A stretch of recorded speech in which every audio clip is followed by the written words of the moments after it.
I am back.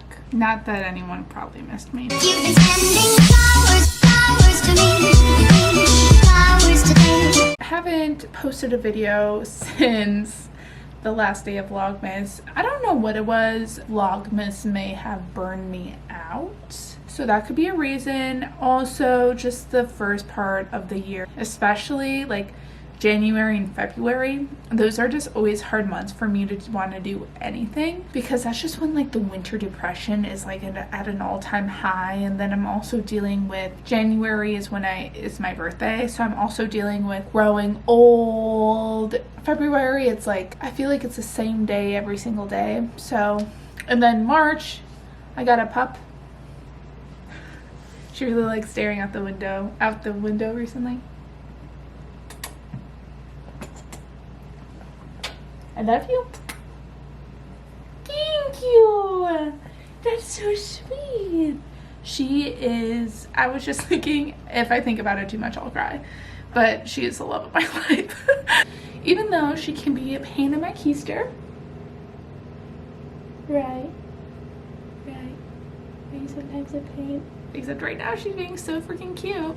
So I got her March 1st. And I had actually visited there.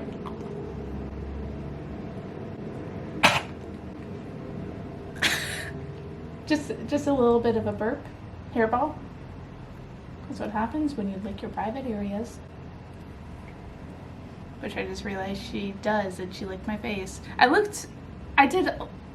wanting a puppy or a dog specifically since I like graduated college and I was like on my own. I like had finally been saving up, got a new position, got a raise. I just like was getting a lot more comfortable saving up. So I was like, it's finally time to get a dog, especially since my winter depression was really bad this past year. So I was like, I feel like I need like a motivation to get up in the morning. I knew that a dog, as much work as it is, I think the pros would outweigh the cons. And I knew I've been wanting my own dog, and it was just finally time. So I looked into adopting. I looked on like Pet Finder and everything, but I couldn't. It was really annoying, okay? Like I couldn't adopt a dog. Are you eating my hair? You are so freaking cute. I couldn't adopt a dog. Well, I couldn't adopt a puppy. And I was kind of set on adopting a puppy because I really just wanted to experience a dog's entire life, you know? I just thought it would be a beautiful thing.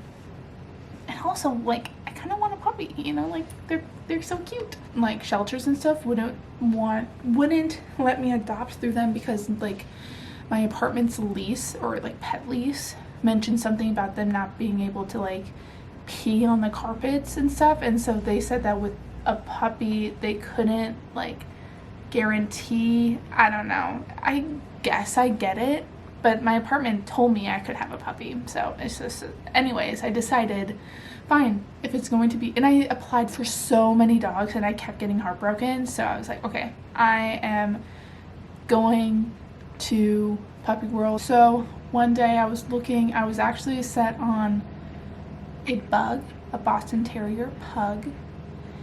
They were $3,000 though. So I said no. $3,000 is not worth a dog that just sits on your lap.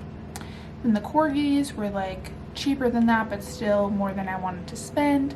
She was more in the price range of what I was willing to spend. I truly believe she chose me. And Colleen will back me up on this, okay? We were looking at the bugs, okay? I was like, they're cute. I turn around, her and her brother are running, sprinting towards us, and they just want to be petted. Do you remember that? My first thought was, it's a combination of Coco and Lucy. Lucy was my childhood dog. Coco is my parents' dog. So, and then I learned that she was on sale. And then later on, like a few months ago, I learned that she was there, her and her siblings were there for like, I think they got there in, like, she was there for like a month. And usually puppies there don't stay that long. And I think it's because she was going to turn big. I don't know. So I spent some time with her.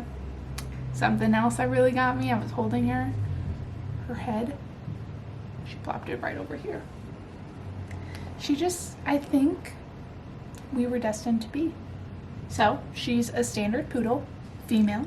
Her birthday is December 4th, 2020. The first month was hell.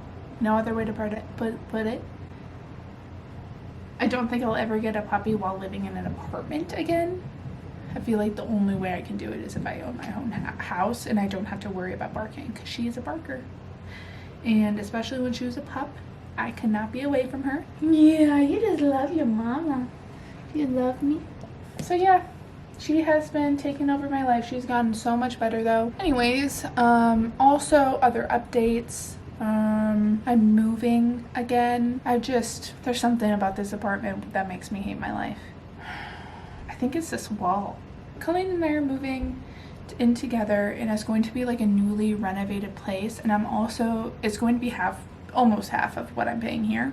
Just not really in the city. I feel like it'll just be, I don't know, it's just annoying. I'm annoyed with my living situation is all.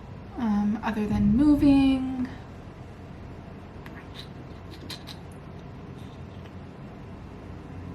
I've been getting back into reading. Something else, like during the beginning part of the year, I just wasn't reading as much as I was earlier. Like, I feel like at the end of last year, I was reading at least a book a week. I think I averaged a book a month, which is still better than it used to be, but I'm starting to read the Harry Potter books. I'm on the third book right now. I haven't started the third book yet, but I'm already liking it, and apparently the first two aren't even like the best ones in the series, so I'm excited. I really like the movies. They're like comfort movies for me now. Like, I watched the first one at least once a day. I try to fall asleep to it because it's like such a like, it feels like a fall day.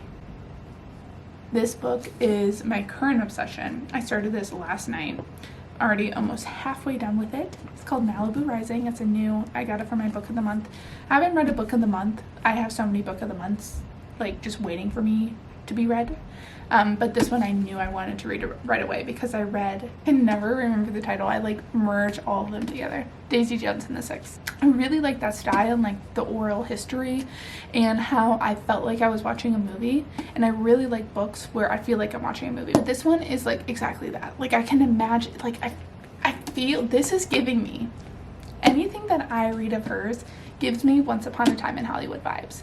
The fact that like when you watch it, you feel like you're in Hollywood at that time, and this is giving me like I'm in, like I feel the heat on my body and the sand in my toes. It's just, I feel like my hair's blonder, you know, I feel like I have freckles, you know, I feel like I'm in Malibu. It's a story about 4 siblings, 2 girls, 2 boys, not the same order, but that's like my family, and they're very close. I mean, they were kind of forced to. Their family life isn't like mine at all, because like their family life wasn't as good as mine. I mean, I'll admit it, I had a good family life, but it's just like, I don't know, whenever I read a story about 4 siblings who are close, no matter like what their like I can picture me and my siblings in that, like in a different world almost. Like, if we didn't have a good family life, if my parents were awful, I could, even though their parents were awful, their dad was awful, but I was blessed with a good dad. It made me cry already. Usually I only cry at the end of a book, and the last and only book I feel like I cried at was Where the Crawdads Sing. So I am currently obsessed with this. I may try to finish it in 24 hours. So, did I even say what her name was? Her name was Cash, named after Johnny Cash. That was cool. A lot of people think she's a boy whenever I say her name, obviously, but I thought it was cool, you know? I've heard of girl name, like there was this one girl in Nashville, her name was Cash. You know, it works. Also, a boy named Sue, girl named Cash. So, it's always nice to live life to the fullest. All right. See you later, Squirt.